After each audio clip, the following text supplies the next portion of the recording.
जय हिंद।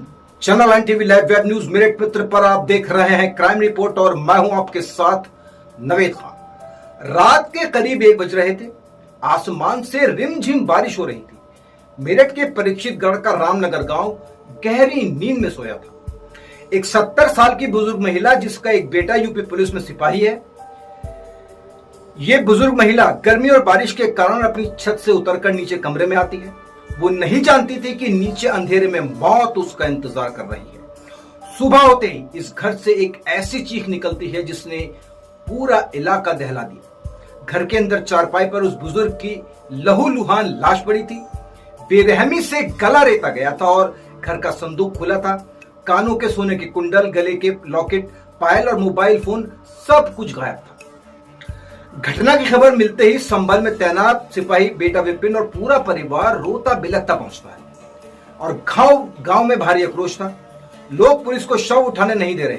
मौके पर एसएसपी और एसपी देहात खुद कमान संभालते हैं, लेकिन पुलिस के सामने सबसे बड़ी चुनौती थी कि आखिर इस बुजुर्ग महिला की किससे दुश्मनी हो सकती थी। और इसी भीड़ में एक ऐसा शख्स भी था जो सबसे ज्यादा आंसू बहा रहा था। वो पुलिस के आगे आगे चल रहा था, परिजनों को ढांढस बंधा रहा था और चिल्ला चिल्ला कर कातिल को फांसी दो ये कह रहा था। जब पुलिस ने शव को पोस्टमार्टम के लिए भेजा तो ये हमदर्द शख्स लाश के साथ खुद पोस्टमार्टम हाउस तक गया ताकि किसी को उस पर रत्ती भर भी शक न हो।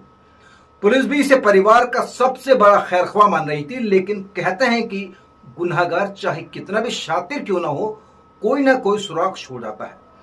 पुलिस ने मामले की गुत्थी सुलझाने के लिए फॉरेंसिक टीम और डॉग स्क्वाड को बुलाया। खोजी कुत्ते को घटनास्थल पर सुंघाया गया। कुत्ता घर के बाहर निकला, कुछ दूर दौड़ा और जानते हैं वो कहां जाकर रुका? वो सीधा पड़ोसी के मकान के दरवाजे पर जाकर खड़ा हो जाता है।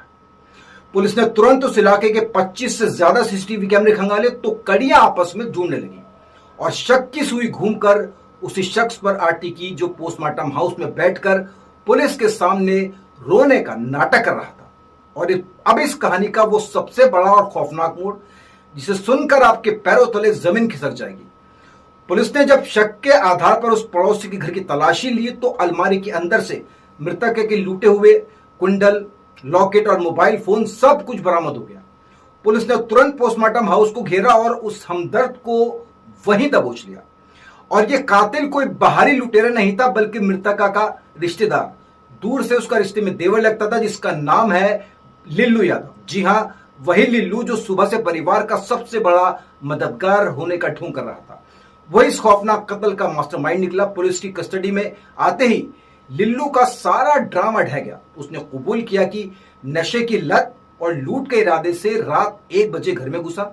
जब बुजुर्ग महिला ने उसे देख लिया और विरोध किया तो उसने घर में रखे चाकू से ही उसका गला रेत दिया और चुपचाप अपने घर आकर सो गया। लिल्लू की निशानदेही पर कत्ल में इस्तेमाल किया चाकू भी बरामद कर लिया गया है। इस सनसनीखेज वारदात ने समाज को हिलाकर रख दिया है कि कैसे एक कलयुगी देवर रक्षक के भेष में भक्षक बन जाता है।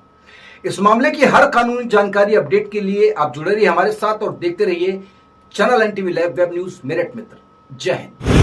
आज दिनांक 1 जुलाई 2026 को प्रातः थाना परीक्षित गढ़ पे एक महिला की हत्या की सूचना प्राप्त हुई थी, जिसके सफल अनावरण के लिए 5 टीमों का गठन किया गया था, जिसमें शॉर्ट, सीसीटीवी और सर्विलांस की भी टीमें थी।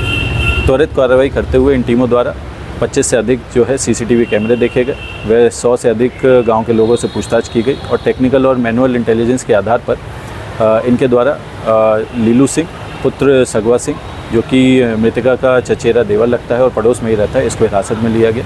वह सख्ताई से इससे पूछताछ की गई, जिसमें इसने अपना जुर्म कबूला है और बताया है कि रात में लगभग 1 बजे जब इसने अधिक मात्रा में शराब पी ली थी तब ये मृतका के घर में घुस गया था और आभूषण के चोरी के उद्देश्य से इसने जो मृतका है फूल सुंदरी, उसका गला वहीं पर रखे चाकू से उस पर वार कर दिया था, जिसमें उसकी मृत्यु हो गई थी। इसमें जो लीलू सिंह है, इसी की निशानदेही से मृतका का मोबाइल फ़ोन व चोरी किए गए आभूषण और इसमें जो है अन्य जो साक्ष्य हैं उसको एकत्रित किया गया है और इसमें थाना परीक्षित गढ़ पर अग्रिम विधिक कार्रवाई की जा रही है।